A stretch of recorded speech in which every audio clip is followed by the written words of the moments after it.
Hello दोस्तों, आपका मेरे YouTube चैनल इनसाइट एरिया पर स्वागत है। आज हम लोग बाल विकास के मोस्ट इम्पॉर्टेंट टॉप 10 क्वेश्चंस पर डिस्कस करेंगे। तो पहला क्वेश्चन है, विद्यालय द्वारा बालक का समाजीकरण निम्नलिखित में से किस कारक पर सबसे अधिक निर्भर करता है? ऑप्शन ए है सामुदायिक भावना का विकास, ऑप्शन बी है पाठ्यक्रम, ऑप्शन सी है पाठ्यांतर कार्यक्रम, ऑप्शन डी है अनुशासन। तो सबसे पहले जानते हैं सामुदायिक भावना होती क्या है। यहाँ सामुदायिक भावना का मतलब बच्चों के आपसी मेल मिलाप पारस्परिक संबंध से है। बच्चों के अंदर जो एक दूसरे बच्चों के प्रति जिम्मेदारी की भावना का विकास होता है, उसी को बोलते हैं सामुदायिक भावना।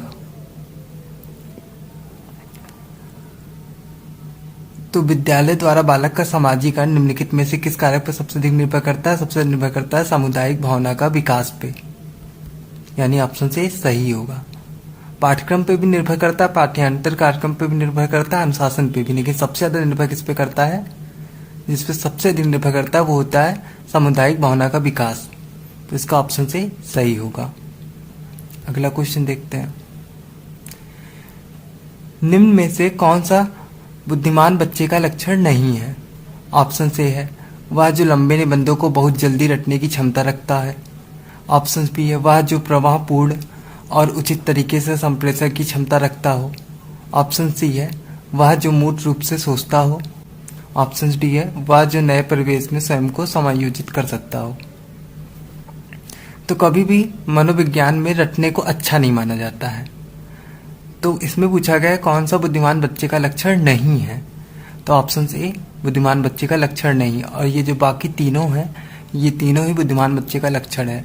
वह जो प्रभावपूर्ण और उचित तरीके से संप्रेषण करने की क्षमता रखता हो, ये बुद्धिमान बच्चे का लक्षण है। वह जो मूल रूप से सोचता हो, ये भी बुद्धिमान बच्चे का लक्षण है। वह जो नए परिवेश में स्वयं को समायोजित कर सकता हो, ये भी बुद्धिमान बच्चे का लक्षण है। लेकिन वह जो लंबे निबंधों को बहुत जल्दी रटने की क्षमता रखता हो, ये बुद्धिमान बच्चे का लक्षण नहीं है। तो यहाँ पे ऑप्शन कौन सा सही होगा? Option A. अगला क्वेश्चन देखते हैं, कृतिका घर में ज्यादा बात नहीं करती, लेकिन विद्यालय में वह काफी बात करती है। यह दर्शाता है कि ऑप्शन से है विद्यालय हर समय बच्चों को खूब बात करने का अवसर देता है, ऑप्शन बी है शिक्षकों की यह मांग होती है कि बच्चे विद्यालय में खूब बात करें, ऑप्शन सी कृतिका को अपना घर बिल्कुल पसंद नहीं है, ऑप्शन डी उसके विचारों को विद्यालय में मान्यता मिलती है। तो पहला ऑप्शन देखते हैं, विद्यालय हर समय बच्चों को खूब बात करने का अवसर देता है। ये बात सही नहीं है। ऑप्शन बी शिक्षकों की यह मांग होती है कि बच्चे विद्यालय में खूब बात करें। शिक्षकों की यह मांग होती है कि बच्चे विद्यालय में खूब ज्यादा सीखें, ना कि खूब ज्यादा बात करें। तो ये भी ऑप्शन गलत हो गया। कृतिका को अपना घर बिल्कुल पसंद नहीं है, ये भी कोई ठीक बात नहीं है। ऑप्शन डी उसके विचारों को विद्यालय में मान्यता मिलती है। बच्चों के विचारों को जहाँ पे भी ज्यादा मान्यता मिलती है, बच्चे वहां पे ज्यादा बात करते हैं। तो इसका क्या होगा? ऑप्शन डी सही होगा, क्योंकि विद्यालय में उसके विचारों को ज्यादा मान्यता मिलती है, इसलिए वो विद्यालय में ज्यादा बात करती है। अगला क्वेश्चन देखते हैं, शिक्षा के संदर्भ में सामाजिकरण से तात्पर्य है। ऑप्शन से है सामाजिक मापदंडों का सदैव अनुपालन करना, ऑप्शन बी है अपने सामाजिक मापदंड बनाना, ऑप्शन सी है समाज में बड़ों का सम्मान करना, ऑप्शन डी है सामाजिक वातावरण में अनुकूलन तथा समायोजन। तो शिक्षा के संदर्भ में सामाजिक कारण से तात्पर्य होता है सामाजिक वातावरण में अनुकूलन तथा समायोजन, यानी ऑप्शन डी सही होगा। अगला क्वेश्चन देखते हैं, मानव व्यक्तित्व परिणाम है केवल आनुवंशिकता का? नहीं, आनुवंशिकता और वातावरण दोनों का परिणाम होता है। पालन पोषण और शिक्षा का? नहीं। आनुवंशिकता और वातावरण की अंतःक्रिया का? केवल वातावरण का। तो किसका परिणाम होता है? आनुवंशिकता और वातावरण की अंतःक्रिया का। मानव व्यक्तित्व परिणाम होता है आनुवंशिकता और वातावरण की अंतःक्रिया का। अगला क्वेश्चन देखते हैं, वह अवस्था जब बच्चा तार्किक रूप से वस्तुओं व घटनाओं के विषय में चिंतन प्रारंभ करता है। ऑप्शन से है संवेदी प्रेरक अवस्था, ऑप्शन बी है औपचारिक संक्रियात्मक अवस्था, ऑप्शन सी है पूर्व संक्रियात्मक अवस्था, ऑप्शन डी है मूल संक्रियात्मक अवस्था। तो बच्चा जब तार्किक रूप से वस्तुओं और घटनाओं के विषय में चिंतन प्रारंभ करता है वो अवस्था होती है मूढ़ संक्रियात्मक अवस्था। ऑप्शन डी बिल्कुल सही होगा इसका। अगला क्वेश्चन देखते हैं। व्यक्तियों में एक दूसरे से भिन्नता क्यों होती है? ऑप्शन ए है जन्मजात विशेषताओं के कारण। ऑप्शन बी है वंशानुक्रम और वातावरण के बीच अन्योन्य क्रिया के कारण। ऑप्शन सी है प्रत्येक व्यक्ति को उसके माता पिता से जीनों का भिन्न समुच्चय प्राप्त होने के कारण। ऑप्शन डी है वातावरण के प्रभाव के कारण। तो इसका कौन सा सही होगा? ऑप्शन बी वंशानुक्रम और वातावरण के बीच अन्योन्य क्रिया के कारण।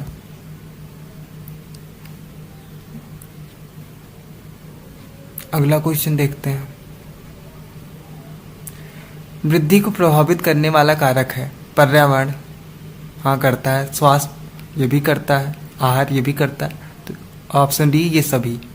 इसका कौन सा आंसर सही होगा? ये सभी, क्योंकि वृद्धि के लिए पर्यावरण की भी जरूरत होती है, अच्छे स्वास्थ्य की भी जरूरत होती है और अच्छे आहार की भी जरूरत होती है। तो ये तीनों ही वृद्धि को प्रभावित करते हैं। इसका आंसर क्या होगा? ये सभी। ऑप्शन डी सही होगा। अगला क्वेश्चन देखते हैं। जटिल परिस्थितियों को संसाधित करने में शिक्षक बच्चों की सहायता कर सकता है।